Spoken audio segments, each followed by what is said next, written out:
Assalamualaikum warahmatullahi wabarakatuh. Waalaikumsalam. Alhamdulillah, alhamdulillah rabbil alamin. Assalatu wassalamu ala asrafil anbiya'i wal mursalin sayyidina wa maulana Muhammadin wa ala alihi wa sahbihi ajmain. Amma ba'du. Sohibul Fadail yang kami taati dan kami takzimi, wabil khusus Imam Masjid Besar Al-Muhajirin, dan yang saya hormati para pengurus masjid, dan yang saya hormati pula para tokoh agama, tokoh masyarakat, singkatnya Bapak Ibu sekalian yang dirahmati Allah Subhanahu wa taala. Pertama-tama marilah kita panjatkan puja dan puji syukur kita atas kehadirat Allah Subhanahu wa taala, yang di mana Allah Subhanahu wa taala telah memberikan beribu nikmatnya yang berupa nikmat kesehatan dan kesempatan sehingga kita bisa berkumpul di tempat insyaallah mubarak ini.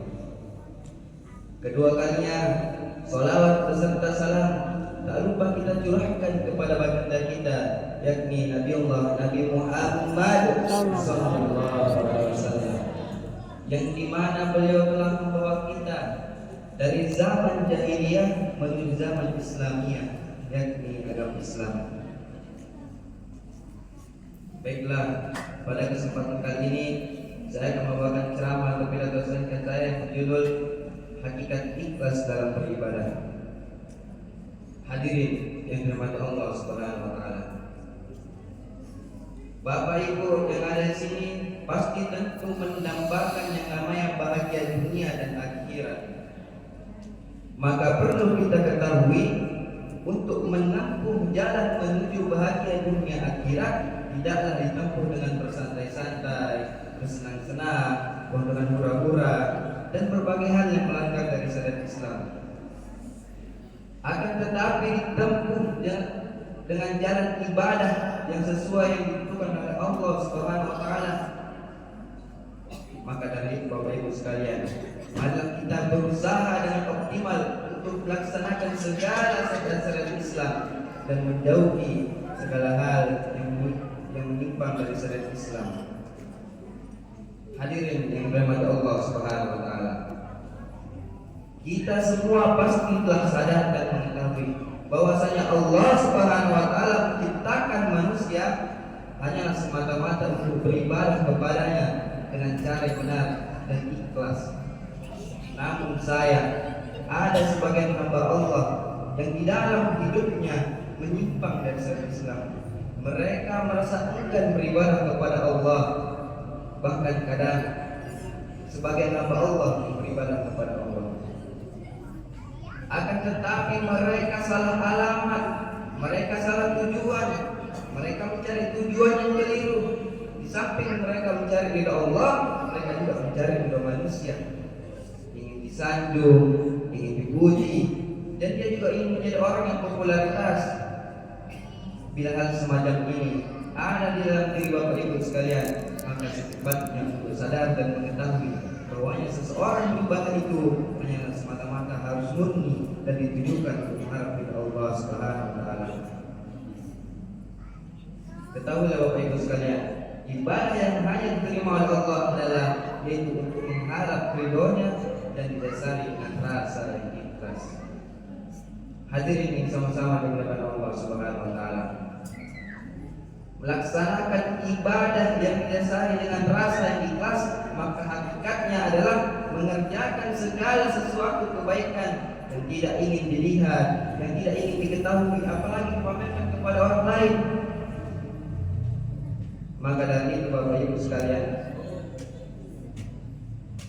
marilah kita menjauhkan diri kita dari perbuatan riya, karena perbuatan tersebut dapat menghancurkan amalan kita yang pada akhirnya akan sia-sia. Dalam hal ini Nabi SAW bersabda, "Lil muradi arba, alamati yaksul idza kana wahdah, wa yansul idza kana ma'an nas, wa yazidu bil amal idza asna alaih, wa yanqus idza lam." Lil murai arba, kata Nabi, ada 4 macam tanda orang-orang yang riya. Yang pertama, alamati yaksul idza kana wahda, malas beribadah kepada Allah ketika sedang sendirian. Jangan ketika sedang sendirian kita bermalas-malas beribadah kepada Allah, seperti sholat, zikir, sholawat. Jangan tunggu ada orang baru mau sholat, baru mau zikir, baru mau sholawat. Bukan itu cara yang benar, bukan itu yang Allah inginkan. Tetapi yang Allah inginkan adalah melihat hambanya beribadah kepadanya, yaitu dengan cara yang benar, yaitu dengan cara yang ikhlas. Lalu apa yang kedua, Bapak Ibu sekalian? Wayang suatu iza kana ma'annas. Amal sangat tangkas atau giat di hadapan orang banyak. Jangan ketika banyak orang. Jadi juga seperti teman-teman sekalian, jangan tunggu ada cowoknya, jangan tunggu ada ceweknya baru mau sholat, baru mau zikir, baru mau sholawat. Bukan cara itu yang benar kita sebagai orang yang beriman. Tetapi cara yang benar kita sebagai orang yang beriman, yaitu beribadah kepada Allah dengan rasa yang ikhlas.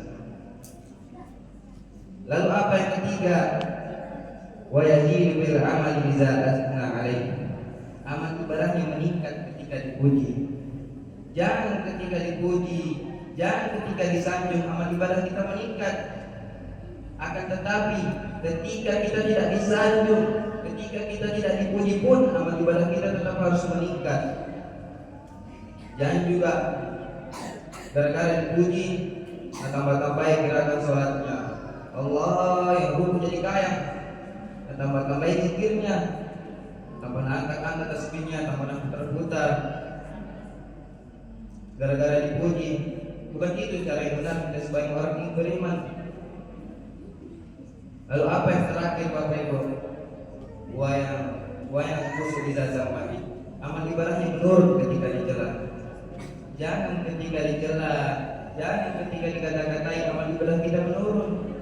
Akan tetapi seperti yang saya bilang tadi, cara yang benar beribadah kepada Allah yaitu untuk mengharap ridhonya dan didasari dengan rasa yang ikhlas. Untuk itu kita sebagai orang yang beriman haruslah mengetahui bahwa keempat macam sifat tersebut dapat menjerumuskan manusia ke jalan kehancuran, yaitu siksa api neraka.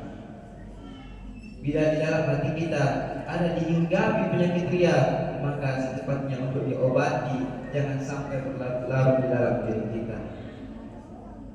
Hadirin yang sama-sama dimuliakan Allah Subhanahu wa taala.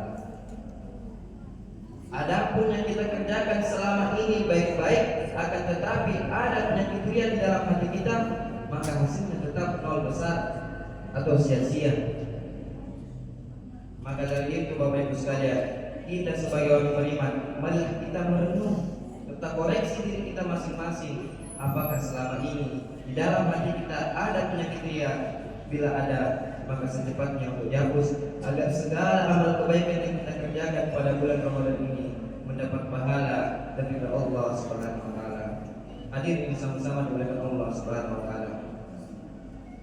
Mungkin hanya ini dapat yang saya sampaikan, kurang dan lebihnya mohon maaf. Untur maqala wala tanzur maqala. Lihatlah apa yang disampaikan dan lihat disampaikan. Itai agar apa wajib itai dirobau. Saya akhiri dengan ucapan Allahul muwaffiq ila aqwamit thoriq. Assalamualaikum warahmatullahi wabarakatuh. Waalaikumsalam.